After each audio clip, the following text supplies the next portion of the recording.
Matter बना हुआ है एलिमेंट्स से। Matter is composed of some atom of element. Elements man made भी हो सकते हैं।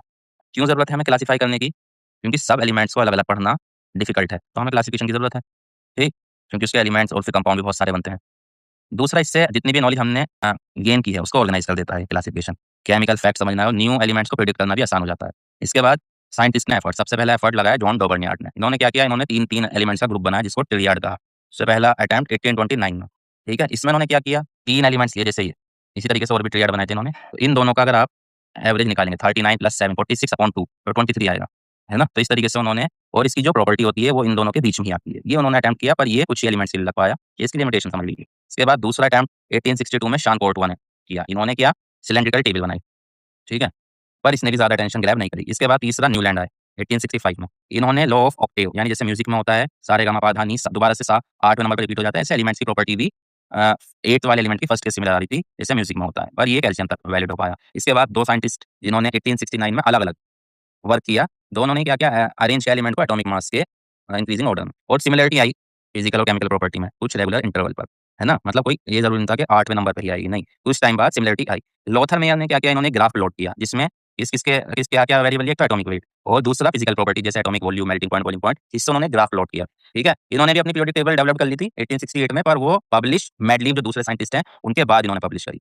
तो मैडलिफ को जो है, मैडलिफ ने सबसे पहले पब्लिश हुई थी इनकी पीरियोडिक टेबल या पीरियोडिक लॉ। वो क्या कहता है पीरियोडिक लॉ? ये कहता है the property of element are periodic function of atomic weight, यानी प्रॉपर्टी एटॉमिक वेट पर डिपेंड करती है। जैसे इसके बाद इन्होंने जो पीरियोडिक टेबल बनाई थी उसके अंदर हॉरिजॉन्टल रो थी, वर्टिकल कॉलम थे, ठीक है? और जो वर्टिकल इन्होंने कॉलम बनाई थी ग्रुप, उसमें सिमिलर प्रॉपर्टी वाले एलिमेंट रखे थे इन्होंने। इनका क्लासिफिकेशन बहुत ज़्यादा एलोबरेट था लोथर मेयर से ज़्यादा, मतलब ज़्यादा डिटेल में था और ईज़ी था समझना, क्योंकि उन्होंने रियलाइज़ किया कि अगर एटॉमिक वेट को स्ट्रिक्टली फॉलो किया जाए तो ऑर्डर सही नहीं बैठ रहा है। मतलब एलिमेंट सही उनकी जो पीरियोडिक टेबल वो बना रहे थे उसमें फिट नहीं हो रहे हैं। तो उन्होंने ऑर्डर को नेग्लेक्ट कर दिया, इग्नोर कर दिया। मतलब उन्होंने सोचा हो सकता है कि एटॉमिक वेट में कुछ गड़बड़ हो। जैसे आयोडीन को आगे रखा, जबकि आयोडीन का वेट इससे कम है टेलुरियम से, पर इन्होंने इसको फ्लोरीन, क्लोरीन और ब्रोमाइड के साथ रखा क्योंकि इसकी प्रॉपर्टी इनसे मैच हो रही थी, ठीक है? और दूसरी, एक तो ये इनकी बहुत, मतलब बहुत अच्छा पॉइंट था इनकी इनके पीरियोडिक टेबल का, और दूसरा इन्होंने गैप छोड़ दिया था कहीं-कहीं पर। उन्होंने कहा था कि जो एलिमेंट उस टाइम पर थे वो फिट नहीं हो रहे थे, तो उन्होंने गैप छोड़ दिया कि यहाँ पर अभी कुछ एलिमेंट्स आने बाकी हैं। जैसे उन्होंने कहा ई का एल्यूमीनियम और ई का सिलिकॉन, इनके नीचे एल्यूमीनियम और सिलिकॉन के नीचे, जो कि बाद में डिस्कवर हुए गैलियम और जर्मेनियम, ठीक है? और उसकी उन्होंने कुछ प्रॉपर्टी बताई थी जो वैसी ही निकली जैसी उन्होंने बताई थी। इनके फिर फीचर्स क्या थे? इन्होंने ग्रुप बनाए थे जिसको 1 से लेके 8 तक इन्होंने ग्रुप बनाए थे। हॉरिजॉन्टल रो को सीरीज़ कहा था। ग्रुप जो बनाया था उन्होंने वर्टिकल कॉलम, उसमें एलिमेंट रखे थे जिनकी प्रॉपर्टी सेम थी, ठीक है? बाद में नोबल गैस बाद में डिस्कवर हुई तो उनकी पीरियोडिक टेबल पे इसका कुछ फ़र्क नहीं पड़ा, उसको एक अलग जगह दे दी गई। और ग्रुप 8 के अंदर इनकी जो इन्होंने ग्रुप 8 बनाया था उसमें 2-3 मतलब कितने एलिमेंट रखे हुए थे? 7, जिनकी प्रॉपर्टी लगभग सेम थी, ठीक है? और कुछ ब्लैंक इन्होंने छोड़े थे जो बाद में डिस्कवर हुए, और अपनी पीरियोडिक टेबल के नीचे उन्होंने कुछ ऑक्साइड और हाइलाइड के क्या फ़ॉर्मूला भी नीचे लिखा हुआ था। इतना कंट्रीब्यूशन की वजह से इनको एक एलिमेंट 101 को इनके ऊपर नाम भी दिया गया है, मेंडेलियम, ठीक है? फिर हमारा modern periodic table. Modern periodic table क्या है? भाई मैडलीफ के टाइम पे एटॉमिक स्ट्रक्चर के बारे में तो कुछ पता ही नहीं था। मैडलीफ के बाद ये आए एक साइंटिस्ट हेनरी मोज़ले। इन्होंने क्या, एक मेटल टारगेट लिया, उसपे इलेक्ट्रॉन बीम को इन्होंने स्ट्राइक करवाया। तो यहाँ से जो एक्स-रेज़ निकली, इसकी फ्रीक्वेंसी डिपेंड थी इसके जिस एलिमेंट का ये मेटल शीट है उस पर, उसके एटॉमिक नंबर पर, यानी किस मेटल का है। मतलब अलग-अलग मेटल से अलग फ्रीक्वेंसी की रेज़ निकली थी। फिर इन्होंने एक ये रिलेशन भी दिया, डायरेक्टली प्रोपोर्शनल का साइन हटाने के लिए ये एक कांस्टेंट ले लिया। तो ये जैसे मैथ में एक इक्वेशन होती है स्ट्रेट लाइन की, वो इन्होंने मतलब उससे कंपेयर करा। तो देखें अगर हम इसको, देखो ये ए, ज़ेड, मतलब ये इस तरीके का ग्राफ आएगा, स्ट्रेट लाइन आएगी और इसका इंटरसेप्ट, नेगेटिव इंटरसेप्ट आ रहा है ए बी, ठीक है? इस पे क्वेश्चन भी आ जाता है कि ये स्ट्रेट लाइन आती है तो न्यू पे कितनी पावर होगी? तो 1/2, इस अंडर रूट का मतलब 1/2 पावर, है ना? इसके बाद पिच ब्लेंड एक एनसीईआरटी में टर्म दे रखी है, ये आपको याद रखनी है। पिच ब्लेंड होती है कोर ऑफ यूरेनियम। और मॉडर्न पीरियोडिक लॉ क्या है? केमिकल और फिजिकल प्रॉपर्टी पीरियोडिक फंक्शन होती है एटॉमिक नंबर के, ना कि एटॉमिक मास के। इसके बाद तो अब यहाँ से देखा जा सकता है कि क्वांटम नंबर कितने ज़रूरी हैं, है ना? क्वांटम नंबर का। अब देखते हैं हम लॉन्ग टर्म जो हमारी मॉडर्न या long form of periodic table या मॉडर्न वर्जन जो है उसके अंदर क्या 7 तो आपके पीरियड हैं और 18 आपके ग्रुप हैं। इनको ग्रुप को फैमिली भी बोल देते हैं। और सिमिलर इलेक्ट्रॉनिक कॉन्फ़िगरेशन जो है वो सेम ग्रुप में, मतलब जिनका आउटर कॉन्फ़िगरेशन सेम है वो सेम ग्रुप में आते हैं। इसके बाद प्रिंसिपल क्वांटम नंबर n, ये क्या दिखाता है? ये पीरियड दिखाता है कौन सा पीरियड है। पहला पीरियड है उसके अंदर 2 एलिमेंट 1 से लेके 2, सेकंड में 8, फिर 8, 18, 18, 32, 32, ठीक है? नहीं है। इसके बाद 6th और 7th पीरियड में से कुछ एलिमेंट्स जो है वो सेपरेट किए गए हैं नीचे, जिनको लेंथेनॉइड और एक्टिनॉइड बोलते हैं। सेपरेट पैनल बना हुआ है जिनको एफ ब्लॉक भी बोलते हैं। कहाँ से कहाँ तक है? पहली लेंथेनॉइड जो है 58 से 71 और एक्टिनॉइड 90 से 103। इसके बाद ये जो सीबोर्ग हैं, इन्होंने एक एलिमेंट डिस्कवर करा था 1940 में, प्लूटोनियम। और उसके बाद ट्रांस यूरेनियम एलिमेंट इन्होंने डिस्कवर करे। ट्रांस यूरेनियम मतलब यूरेनियम के बाद वाले एलिमेंट 94 से 102 तक। और एलिमेंट नंबर 106 जो है वो इनके नाम पर उसका नाम रखा गया सीबोरियम, ठीक है। इसके बाद नोमेनक्लेचर एक टॉपिक आता है, तो देखिए क्योंकि कंट्रोवर्सी हो रही थी, जैसे ये 104 नंबर का एक एलिमेंट डिस्कवर हुआ, तो अमेरिका के साइंटिस्ट उसका नाम कुछ और रख रहे थे, रदरफोर्डियम, और सोवियत यूनियन के उसका कुछ और नाम रख रहे थे। कंट्रोवर्सी सॉल्व करने के लिए IUPAC ने एक तरीका निकाला कि 0 को नील कहेंगे, 1 को अन, और इनके सिंबल भी दे दिए, 2 को बाई, ट्राई, क्वाड, है ना, पेंट, हेक्स, सेप्ट। जैसे 104 को नाम देना, तो 1 के लिए अन, 0 के लिए नील, और 4 के लिए क्वाड, ठीक है, और सिंबल UNT, और लास्ट में IM लग जाता है ना। इसके बाद इलेक्ट्रॉनिक कॉन्फ़िगरेशन क्या होता है? इलेक्ट्रॉनिक कॉन्फ़िगरेशन का मतलब इलेक्ट्रॉन का अरेंजमेंट ऑर्बिटल में, ठीक है? और पोजीशन पीरियोडिक टेबल में कहाँ आएगी एलिमेंट्स की, वो डिपेंड करता था कि उसका लास्ट इलेक्ट्रॉन कौन से ऑर्बिटल में आ रहा है। इलेक्ट्रॉनिक कॉन्फ़िगरेशन करने के लिए आप ये याद रखें, NS से लेके NP तक आपको इलेक्ट्रॉन फिल करना है। जैसे 5th पीरियड है आपका, तो 5s से लेके 5p तक आपको इलेक्ट्रॉन फिल करने हैं, है ना? तो 5s में करेंगे 2 आ जाएँगे, और 5s और 5p के बीच में आपका D भी आएगा, क्योंकि इसकी एनर्जी इससे कम होगी। इसमें 10, इसमें 10 और 2 12, अच्छा 18 एलिमेंट, ठीक है? और ये जो आपके हैं इनको मैजिक नंबर भी बोलते हैं, जो ये गया था ना, इसको मैजिक नंबर भी बोलते हैं। मतलब ऊपर वाले में जैसे यहाँ पीरियोडिक टेबल में देखें, पहला एलिमेंट हाइड्रोजन, उसमें 2 जोड़ दिया लिथियम आ गया, फिर 2 उसमें कितना जोड़ दिया? फिर आपने उसमें 8 जोड़ दिया, तो क्या आ गया आपका सोडियम, फिर 8 जोड़ दिया तो ये, फिर 18 जोड़ दिया ये, फिर 18 जोड़ दिया ये, फिर 32, फिर 32, इस तरीके से, है ना? अब किसी भी नंबर ऑफ एलिमेंट जो होते हैं किसी भी पीरियड में, जितने ऑर्बिटल होते हैं उसका डबल कर दो तो नंबर ऑफ एलिमेंट्स आ जाते हैं, ठीक है? जैसे यहाँ पे आपका कितने ऑर्बिटल होंगे, 3 इसके, 5 इसके और 1 इसका, कितना हो गए? 3, 5, 8 और 1 9 का डबल कर दिया तो 18 एलिमेंट आ गए, है ना? इसके बाद ये याद रखें, पीरियड थर्ड को ट्रिपिकल एलिमेंट या ब्रिज एलिमेंट भी कहते हैं, बस ऐसे ही आप नाम याद रखेंगे, है ना? रिज एलिमेंट, ठीक। इसके बाद ये पीरियोडिक टेबल आपको बहुत ही ज़्यादा अच्छे से समझनी है, बहुत ही ज़्यादा अच्छे से। पी ब्लॉक को मिलाकर मेन ग्रुप एलिमेंट या रिप्रेजेंटेटिव एलिमेंट कहते हैं। पी ब्लॉक एक ऐसा ब्लॉक है जिसके अंदर मेटल, नॉन मेटल, मेटलॉइड तीनों मिल जाते हैं। डी ब्लॉक के अंदर अगर इन तीनों को छोड़ दें, क्योंकि इनमें जो होता है डी ऑर्बिटल फुलफिल रहता है ना? तो ये जो है इनको छोड़कर बाकी सबको ट्रांजिशन एलिमेंट कहा जाता है, ठीक है? और आउटर शेल से पहली वाली शेल को पेनल्टीमेट शेल बोलते हैं, जिनका इलेक्ट्रॉनिक कॉन्फ़िगरेशन कुछ इस प्रकार रहता है ना? और एक एक्सेप्शन ये है कि आपका जो मरकरी है वो मेटल है पर लिक्विड फॉर्म में पाया जाता है। ठीक? और एस ब्लॉक में क्या आपका एक्सेप्शन है, बाकी सब इनके आयनिक कंपाउंड बनाते हैं, पर लिथियम और बेरिलियम आपका कैसा कोवेलेंट कैरेक्टर शो करता है ना? इसके बाद एफ ब्लॉक की बात करें तो लेंथेनॉइड 58 से लेके 71 और एक्टिनॉइड 90 से लेके 103। इनका इलेक्ट्रॉनिक कॉन्फ़िगरेशन ऐसे होता है, इनको इनर ट्रांजिशन एलिमेंट भी बोलते हैं, या रेयर अर्थ मेटल मेटल भी इनका एक नाम है। इसमें इलेक्ट्रॉन इलेक्ट्रॉन जो फ़िल होता है -2 शेल, यानी इनर पेनल्टीमेट शेल में फ़िल होता है, ठीक है? यूरेनियम के बाद वाले एलिमेंट को ट्रांस यूरेनियम एलिमेंट बोलते हैं। केमिस्ट्री जो है अर्ली एक्टिनॉइड की वो ज़्यादा कॉम्प्लिकेटेड है एज़ कंपेयर टू लेंथेनॉइड, ठीक है? ये ज़्यादा large number of oxidation show करते हैं, और ऑल ऑफ एक्टिनॉइड जो है वो सब आपके रेडियो एक्टिव हैं। इसके बाद D and F block are metal, D और जितने भी एलिमेंट हैं डी और एफ ब्लॉक के वो सब मेटल। एस ब्लॉक के भी सब मेटल हैं, सिर्फ हाइड्रोजन को छोड़ के, जो कि आपका नॉन मेटल है। मेटल पीरियोडिक टेबल का लगभग 80% मेटल ही मेटल है। इसके बाद एक्सेप्शन कुछ आपको याद रखने हैं, जैसे गैलियम और सीज़ियम का मेल्टिंग पॉइंट बहुत कम होता है, जबकि ये मेटल है जिनका नॉर्मली मेल्टिंग पॉइंट हाई होता है, मेल्टिंग बॉइलिंग पॉइंट। जैसे गैलियम के 303 केल्विन और सीज़ियम का 302 केल्विन मेल्टिंग पॉइंट है ना? इसके बाद एक्सेप्शन नॉन मेटल में अगर आप देखें, क्या है इनमें, जैसे नॉन मेटल जनरली हार्ड नहीं होता, पर डायमंड का मेल्टिंग पॉइंट भी बहुत हाई है और ये हार्डेस्ट सब्सटेंस, नेचुरल सब्सटेंस है। ग्रेफाइट कंडक्टर होता है, जबकि नॉन मेटल कंडक्टर नहीं होते। आयोडीन के अंदर चमक होती है, जैसे कि मेटल में होती है। बोरोन जो है वो हार्ड होता है, उसका मेल्टिंग पॉइंट भी हाई होता है। ब्रोमीन जो है वो आपका लिक्विड पाया जाता है। बाकी सब जितने भी नॉन मेटल हैं वो आपके क्या हैं, या तो गैस हैं या फिर सॉलिड हैं, ठीक है? इसके बाद मेटलॉइड याद रखें आप, सिलिकॉन, जर्मेनियम, आर्सेनिक और ये एसबी, टेलुरियम, है ना? ये हैं मेटलॉइड्स। ये याद रखना है, periodic trend in physical property of element. Physical property में हमें पढ़ना है एटॉमिक रेडियस। तो एटॉमिक रेडियस जो है वो डिफाइन करना थोड़ा मुश्किल है, क्योंकि एटम का साइज़ बहुत छोटा होता है और वैसे भी वो इलेक्ट्रॉन क्लाउड से घिरा रहता है, ठीक है? पर हम जो एक्सप्लेन करेंगे ट्रेंड न्यूक्लियर चार्ज और एनर्जी लेवल को मतलब ज़हन में रखते हुए डिफाइन करेंगे। एटॉमिक रेडियस आपकी मोस्टली या तो कोवेलेंट रेडियस डिफाइन करते हैं, या मेटालिक या वंडर वॉल। इनमें सबसे ज़्यादा वंडर वॉल फोर्स का मतलब साइज़ बड़ा होता है। उसके बाद आपका मेटालिक, फिर कोवेलेंट, ठीक है? और अगर आप देखें तो जनरली डाउन द ग्रुप जाने पे रेडियस क्या होती है, इंक्रीज़ होती है, और लेफ्ट टू राइट जाने पे डिक्रीज़ होती है। पर डी ब्लॉक में आप ये याद रखें, ग्रुप थर्ड का तो सेम ऑर्डर रहता है, यानी नीचे जाने पे बढ़ती है। पर जी4 से जी12 में 3D से ज़्यादा 4D का होता है, पर 4D और 5D का सेम रेडियस होता है, एटॉमिक रेडियस लगभग, due to lanthanoid contraction. Ionic radius की बात करें तो ये एक इंपॉर्टेंट टॉपिक है। आइसोइलेक्ट्रॉनिक स्पीशीज़ क्या होती है, जिनमें नंबर ऑफ इलेक्ट्रॉन सेम है। जैसे ये ऑक्सीजन का नंबर 8 होता है, पर 2 इलेक्ट्रॉन ले ले तो 10 होगा, फ्लोरीन 9 होता है, 1 ले ले तो 10 होगा, इसका 11 होता है, 1 चला गया तो ये भी 10, ये सब आइसोइलेक्ट्रॉन, जिनमें सब 10 इलेक्ट्रॉन है, ठीक है? एंथैल्पी क्या होता है, किसी गैसियस एटम में से इलेक्ट्रॉन निकालने में जो एनर्जी लगी उसको आयनाइज़ेशन एंथैल्पी मिलता है। ये जैसे-जैसे आप इलेक्ट्रॉन निकालेंगे सक्सेसिव आयनाइज़ेशन एंथैल्पी इंक्रीज़ होती है। नोबल गैस की बहुत ज़्यादा होती है, क्यों? क्योंकि वो फुलफिल्ड कॉन्फ़िगरेशन है। अल्कली मेटल की बहुत कम होती है, क्योंकि उसको एक ही इलेक्ट्रॉन लॉस करना है, ठीक है? तो नोबल गैस लीस्ट रिएक्टिव होती है और अल्कली मेटल हाई रिएक्टिव होते हैं। 2 फैक्टर इसमें बहुत इंपॉर्टेंट है। जैसे एक तो न्यूक्लियर चार्ज, क्योंकि इनसे आयनाइज़ेशन एंथैल्पी इफेक्ट होगी, न्यूक्लियर चार्ज ज़्यादा होगा तो आयनाइज़ेशन एंथैल्पी ज़्यादा होगी। शील्डिंग जितनी ज़्यादा होगी उतना आयनाइज़ेशन एंथैल्पी कम होगी, ठीक है? और इन दोनों को मिला के मतलब न्यूक्लियर चार्ज और शील्डिंग इफेक्ट को दोनों को अगर एक साथ देखें तो इफेक्टिव न्यूक्लियर चार्ज होता है, ठीक है? इफेक्टिव न्यूक्लियर चार्ज मतलब जो आपका इलेक्ट्रॉन फ़ील कर रहा है ड्यू टू न्यूक्लियस, ठीक है? न्यूक्लियर चार्ज अगर अक्रॉस में जाए तो वहाँ पर आपका न्यूक्लियर चार्ज शील्डिंग को आउटर वेट कर देता है, यानी न्यूक्लियर चार्ज का इफेक्ट ज़्यादा होता है, पर डाउन शील्डिंग इफेक्ट ज़्यादा होता है। ठीक है? इसके बाद कुछ एक्सेप्शन आपको पढ़नी है, जैसे कि ग्रुप पीरियड थर्ड और पीरियड सेकंड और पीरियड थर्ड में एक्सेप्शन क्या है? सबसे ज़्यादा तो देखो यहाँ पर आपका नोबल गैसेस का ही है। फिर इसके बाद अगर आप यहाँ देखें, क्या ऑक्सीजन का भाई नाइट्रोजन ज़्यादा हो गया ऑक्सीजन से, क्यों? क्योंकि ये स्टेबल हाफ फ़ील्ड कॉन्फ़िगरेशन होता है इसमें, है ना? इसी तरीके से आप देखेंगे बीई ज़्यादा हो गया इससे, क्यों? क्योंकि एस की पेनिट्रेटिंग पावर पी के मुकाबले में ज़्यादा होती है और इसमें एस सब शेल में इलेक्ट्रॉन आता है। सिमिलरली यहाँ पर है, एमजी की एल से ज़्यादा हो गई और इसी तरीके से सल्फर से फास्फोरस की ज़्यादा हो गई।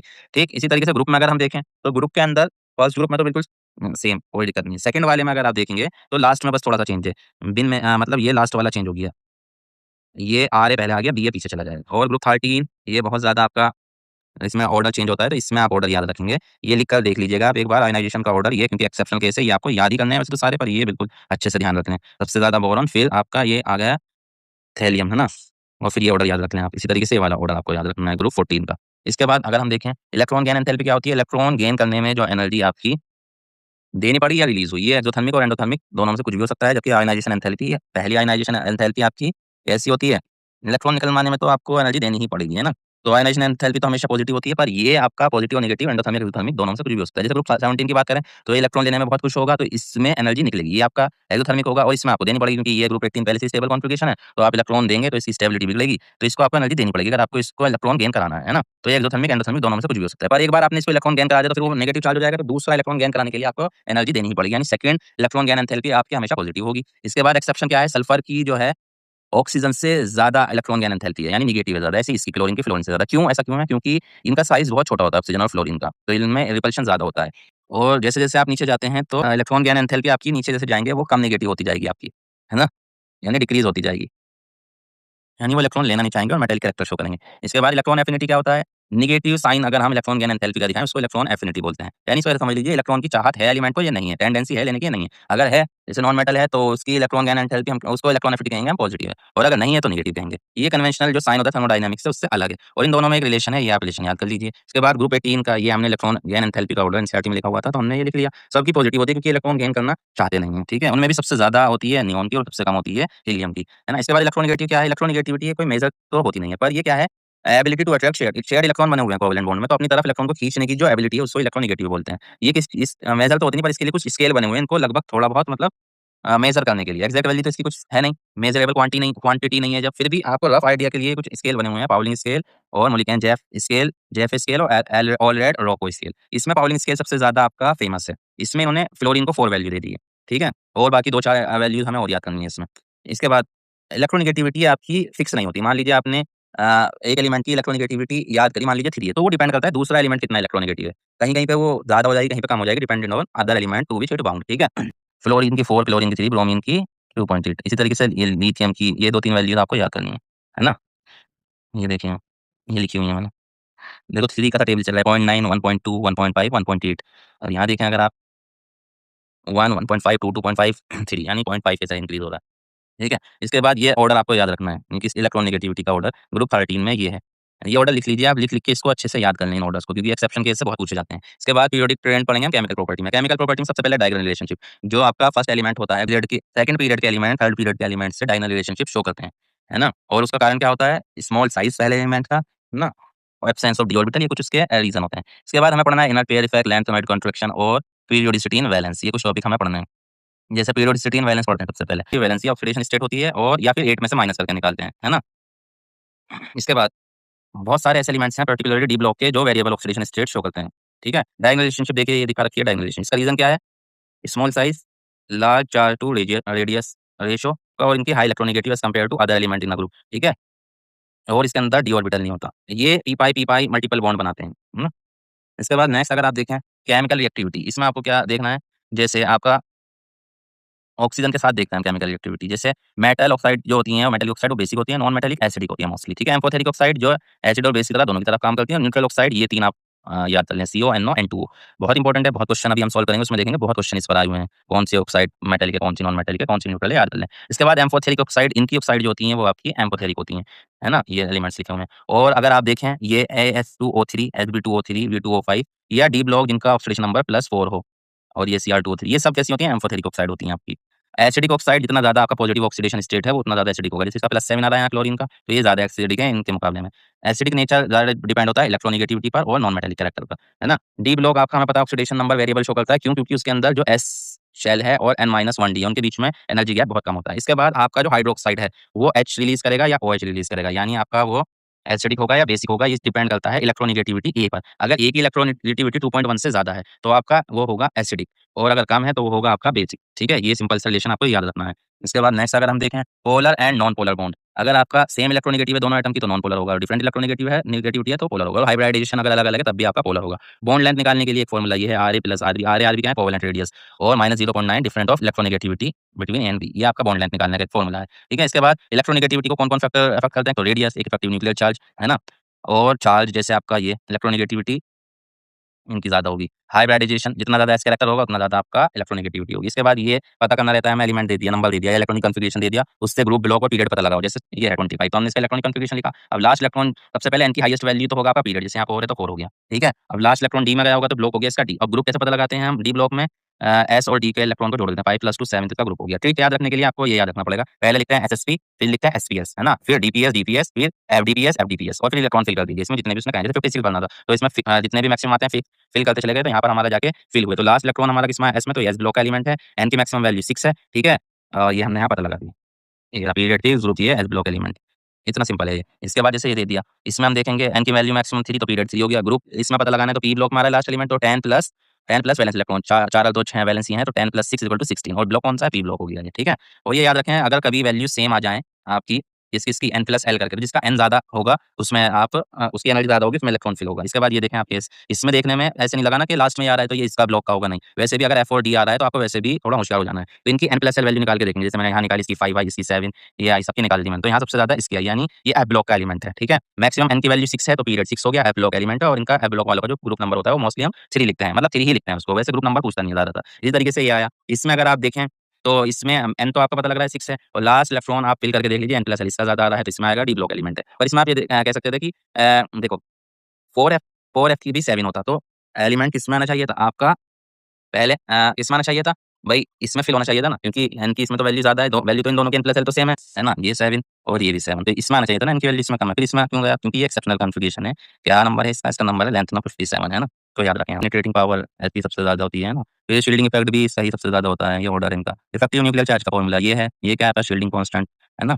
इफेक्टिव न्यूक्लियर चार्ज जितना चार्ज एक्सपीरियंस कर रहा है valence electron due to its nucleus, है ना? ये भी लिखा हुआ है वैन डेर वाल्स फोर्स सबसे ज़्यादा फिर मेटालिक इक्विवेलेंट, ठीक है? और लेफ्ट टू राइट अगर जाएँ तो साइज़ डिक्रीज़ होता है जनरली, ठीक?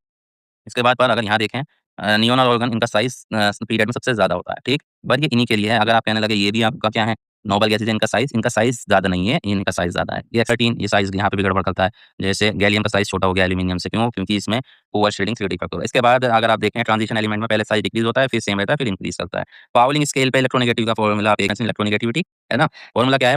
0.103 अंडर रूट EAB माइनस फिर under root EAA multiply EBB। Kilo joule mole में तो ये वैल्यू आती है, और अगर किलो केल्विन में दे रखी है तो 0.28, मतलब आपको रफली याद रखना है, तो सॉल्व करने को तो क्वेश्चन ज़्यादा आते नहीं है। मोलिकन स्केल पे फॉर्मूला ये है, इसको ची बोलते हैं, ची m = IP + EA/2 electron volt में वैल्यू रहती है। इन दोनों में रिलेशन आ जाता है, रिलेशन इन दोनों में ये है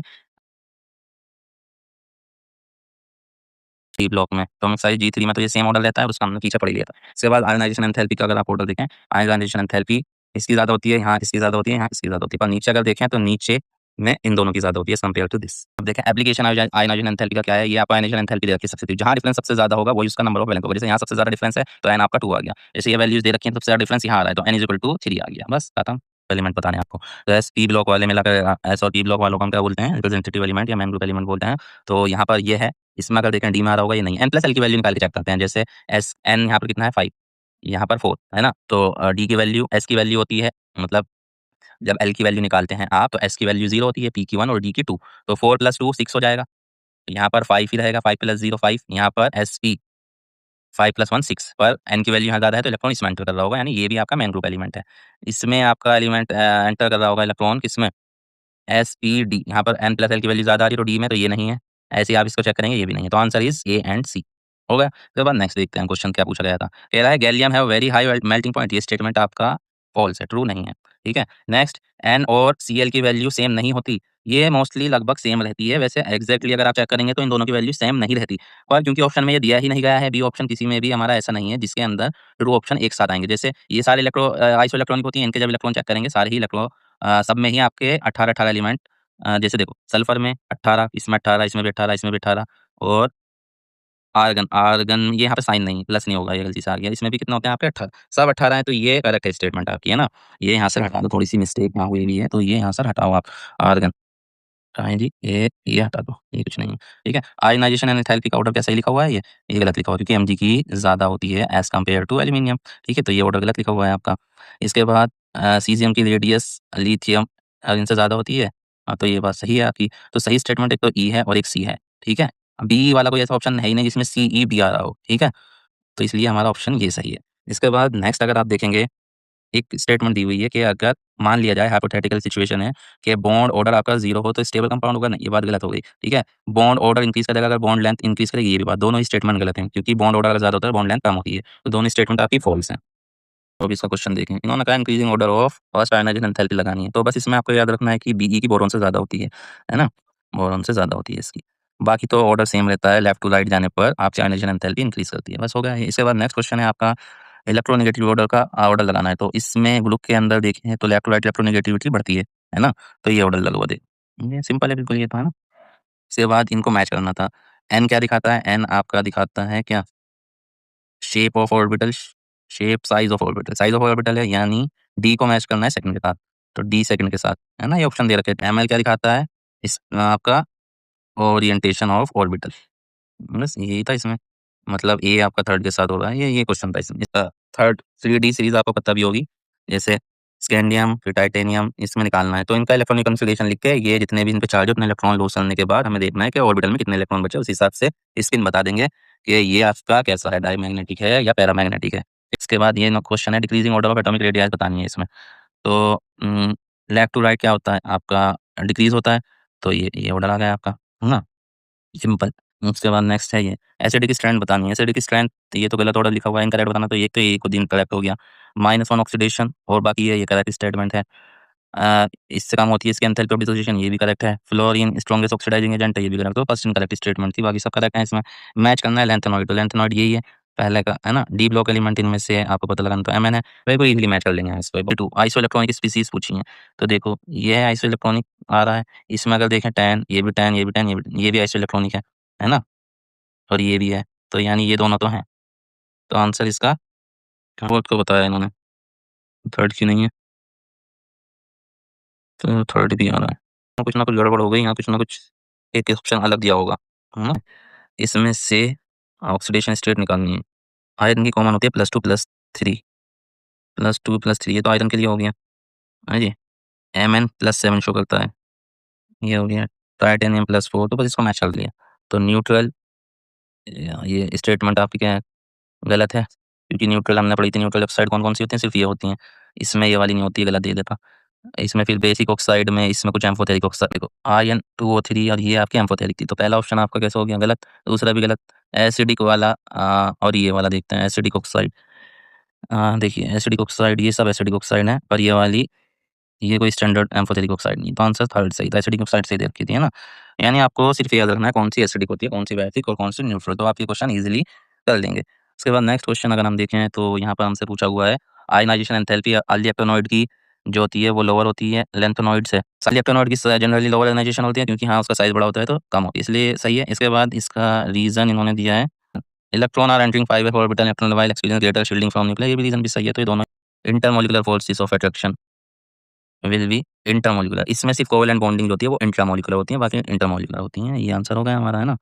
इसके बाद नेक्स्ट कहा इन्होंने nearest noble gas, largest ion कौन बनाएगा, तो नाइट्रोजन बनाएगा, क्योंकि इसको 10 इलेक्ट्रॉन करने के लिए 3 इलेक्ट्रॉन की जरूरत होगी, है ना। इनकरेक्ट स्टेटमेंट बतानी है आपको, इसमें बताना क्या था, इनकरेक्ट स्टेटमेंट, ऑप्शन 3 को गलत बताया इन्होंने, यानी ऑक्सीडेशन स्टेट। इसका क्या रीजन है, इसका है because it have high exchange enthalpy. इसको तो ऐसे ही रट लीजिए, कुछ रटना भी पड़ता है मेरे भाई। आईपीएससी नेम बताना है तो अन अन और नो के लिए ईएन और फिर ईएम, खत्म, खलास, इतना इजी था। उसके बाद नेक्स्ट ये पूछा है, इन दोनों की सिमिलर एटॉमिक और आयनिक रेडियस होती है because lanthanoid contraction. इतने ईज़ी क्वेश्चन भी लगते हैं भाई। अमंग द फॉलोइंग इनकरेक्ट क्या है इसमें? Lanthanoid are good conductor of heat and electricity. True. Actinoid are highly reactive metal. ये भी ट्रू है। Actinoid greater for element of element than lanthanoid contraction. ये भी true है। तो false कौन सा है? Most of the trivalent lanthanoid are colourless. ये गलत है आपका, क्योंकि इसमें अलर्ट होती हैं F to F electronic transition की वजह से। उसके बाद नेक्स्ट क्वेश्चन पूछा है नोबल गैसेस के बारे में। नोबल गैसेस में वीक डिस्पर्शन फोर्स होती है। सही बात है। Noble gases large positive electron and enthalpy. ये भी सही बात है। नोबल गैस इजीली सॉल्युबल होती है। ये भी सही बात है। Very high melting boiling point होता है। बस ये गलत है इसका। कौन सा कोवलेंट है? तो पहला वाला ही एक्सेप्शनल होता है, तो बेरियम क्लोराइड। ठीक है। ऑक्साइड पूछ लिए हैं, 4 दिए हैं। सीओ कैसा होता है आपका? ये इसको मिलाएंगे आप न्यूट्रल के साथ, है ना। बीएओ इसको मिलाएंगे आप बेसिक के साथ, इसको मैच करना है, बस सिंपल क्वेश्चन था ये, है ना। के बाद इसका आईयूपीएसी नेम देखो, इसको मैच करने के लिए दे दिया। तो हमने 101 पढ़ा था मेंडेलियम। अब इसमें 101 कौन सा होगा? 101 अनिल अन। तो ये पहला ए 1 के साथ ही मैच हो रहा है ना। ए 1 के साथ इनकरेक्ट मैच बताना था। तो इनकरेक्ट मैच कैसे पता लगेगा? और सी बोर्ड के हम 106 ये है ना। 103 है ये वाला गलत है, डी वाला। अनिल अन अन अन 111, जबकि ये 110 होता है। देखो 110 होता है ना। इसके बाद इनको मैच करना है। कॉपर नॉन मेटल है नहीं। कॉपर क्या है आपका? Transition element. फ्लोरीन क्या है? Non metal. Silicon metal. कितना सिंपल क्वेश्चन दे रखा है। इसके बाद ये जिरकोनियम आइडेंटिकल रेडियस होती है। इनका रेट बताना था। ये तो सही है। लैंथेनॉइड प्लस 3 ऑक्सीडेशन शो करता है सिर्फ, ये गलत है। और भी शो करता है। Maximum number of oxidation state कौन? एमएन शो मैग्नीज शो करता है। सेकंड ट्रांजिशन एलिमेंट जिंक नहीं है। The metal does not exit variable, ये स्कैंडियम हो गया। +1 बचा कौन सा? कॉपर। हो गया, सिंपल क्वेश्चन था।